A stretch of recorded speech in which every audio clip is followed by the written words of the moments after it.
Hi, my name is Paul and I'm the developer for Worlds Collide, a 4X sci-fi space strategy game that I'm working on. Today I just wanted to give hopefully a 5-minute rundown of what I've currently got or some ideas and reasons behind some of my decisions and yeah, just show where it's up to at the moment. So it's still very early development stage. It's certainly missing many things, but it actually does have a reasonable functioning back end and systems at the moment. So yeah, here's the main menu. It's nothing special at the moment.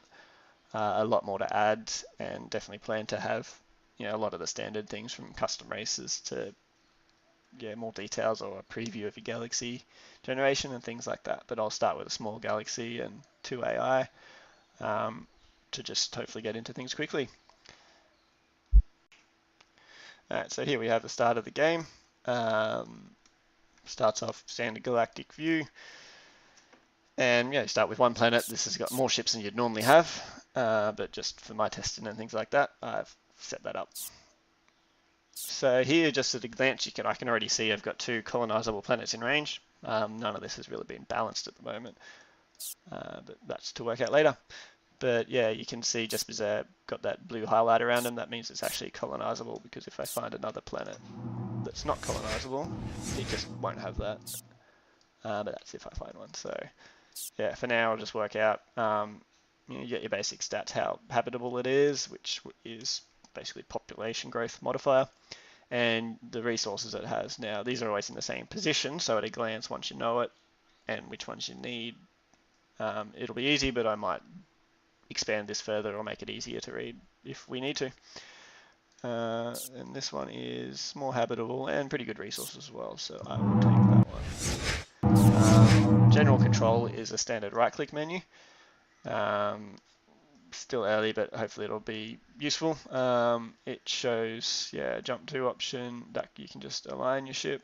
At the moment, alignment doesn't matter too much, but hopefully in the future it will for directional attacks, if you get attacked from behind and things like that. It should matter, so you might want to align ships, before your end of your turn and things like that. Then you got jump and emergency jump. Emergency jump is just the ability to jump further than your capacitor recharge. Because each ship has a capacitor recharge and a capacitor storage. So yeah, normal path, which is what the preview will show as well, is how far you can jump on your recharge. But if I want to jump, I might be able to jump here even using, get within 1 grid instead of over here using the emergency jump. So yeah, I might just go into the ships a bit. So here we got ship design. All of this is very early and done all of it myself, including modeling and stuff. So interior for the moment, I've actually done very abstract, as you can see, just something that helps me design and not look too ridiculous, because I really haven't had time to texture internals and things like that. I tried one, but without good lighting and stuff, it still doesn't look that good. So this still looks easier on the eyes, even if it's not like really great looking. So I was playing with different styles of interiors, so I don't know which one yet. Happy to hear a suggestion. Is that all of the options? Cruiser, that's what I got. Yeah, there's one other one. So here's a list of currently available hulls. I've got to make it so shipyards and haulers don't show up in here. But it does work. Tech kind of works that I currently have a battleship as a research option, but yeah, you can see battlecruiser I've researched, battleship hasn't been researched yet, so that's why in here I couldn't see a battleship option. But if I actually did the research, it would be there. So that's actually all working, but there's certain aspects of research I've still got to develop a lot further on. But I will talk about that a different dev blog. So pick your hull. You got a limited number of hard points, which is basically just weapons. The reason for that was a thought of wanting it to matter about the size of your ship. Try to sort of encourage variety and sort of specialize in roles. So sort of a rock, paper, scissors, but a bit more in depth, but not too limited either, not requiring you to, so everything's still flexible, but still, hopefully find a reason to develop and design your ships certain ways. So a reason, yeah, into that a bit more. So talking about weapons, like I said, I'm limited on this ship to 4 weapons. The reason I want limited hardpoints as opposed to other 4Xs where you sort of pack as many weapons as it'll let you on a ship is that once you start getting over your 10, 20 weapons, to me, accuracy didn't matter in the games because it was more like if you've got 10 weapons, you got a 10% chance to hit, then one of your weapons should hit, you'll do 10% of your total damage. You know, that's not too bad, but once you start hitting 20 weapons, then, you know, there's a good chance at least 1 or 2 of your ship weapons will hit, and that means big ships can take on little ships without too much of a worry as long as you're basically totally outgunned. So by limiting the number of hard points, it means accuracy really matters. You know, you got 4 weapons, you got a 10% chance to hit. There's a good chance you won't do any damage, and the other guy, if he's smaller, will probably hit you and do some damage, even if it's not a lot. So I've got plenty of balancing to do to work out, you know, what's the best number of hard points and things like that. I'll probably have things like modifiers, which I don't have yet. So you can increase your damage of your weapons and things like that. That'll probably be even positionally based as well. So it depends where you position it. It might boost, you know, the nearest weapons and things like that. So that'll actually make a difference to where you position your modules as well. So let's just say we want to chuck some cannons on this ship. To put one there. Why doesn't it want to do that? Oh, I think it's too close to the edge there, and actually counted as a collision, even though that is the hard point. So it's probably I can pick something else, like a light missile launcher. No. Yeah, something I got to fix. I think usually I've only had 1 or 2 weapons on this ship.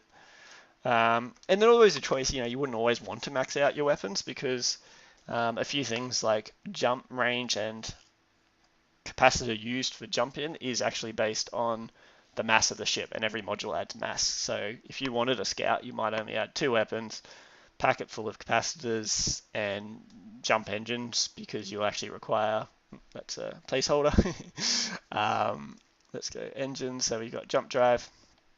Now it doesn't like negative values, but once you add 1, it'll calculate semi-correctly. So here it actually, you'll see it jumps 0.96, which actually means it's not enough to make 1 jump. So you'll need 2 engines that can give you 1 jump. You'll need a reactor so you can actually jump as well, and then you should start, yeah, now you can see jump range actually starts being a useful value, not 0.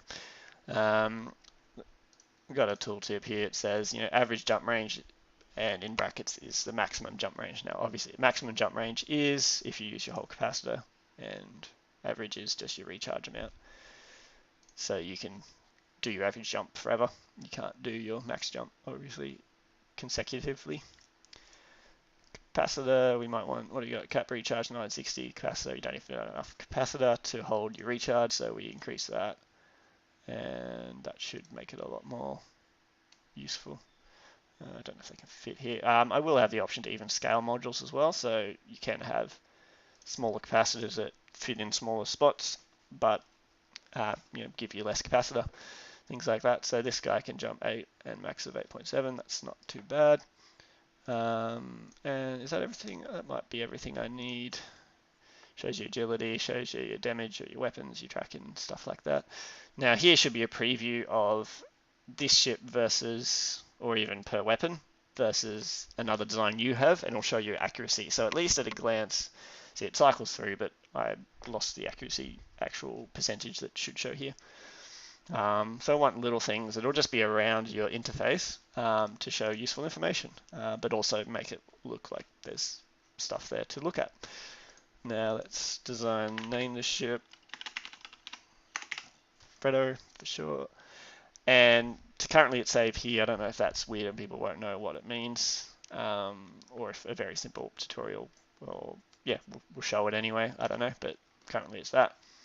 And rotation speed is actually about how many changes you've made since you've saved it, so it might be helpful, but at least, you know, it makes it look more alive and, you know, gives you some feedback up front, at least, you know, how much you've done or things like that. This is a list of, most of these are current ship designs, you know, auto-generated at the start. so you can view them, change them, things like that. So grab this one. Yeah, don't worry about the ship names, they're all a bit odd at the moment, but it's kind of just filling in blanks myself. But yeah, so here's a battle cruiser size, I shows you there. Auto design, doesn't jump very far because it's sort of spaced out modules. Here's your damage. It'll actually show you if a module gets damaged. This is the damage it'll do if it goes critical. So there's always a chance it can get damaged, but it might go offline and not go critical. And that's a stat based on your modules themselves, which I don't think you can see. Yeah, I'll have preview and detail shop, when you hover over it or something, that'll show things like that as well.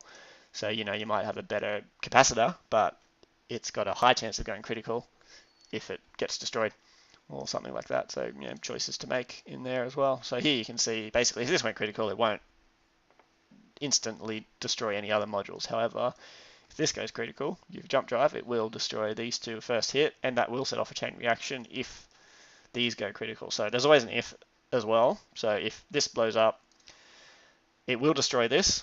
This won't necessarily go critical though, but if it does, then this will damage this as well. And often you'll see that in some of the combat.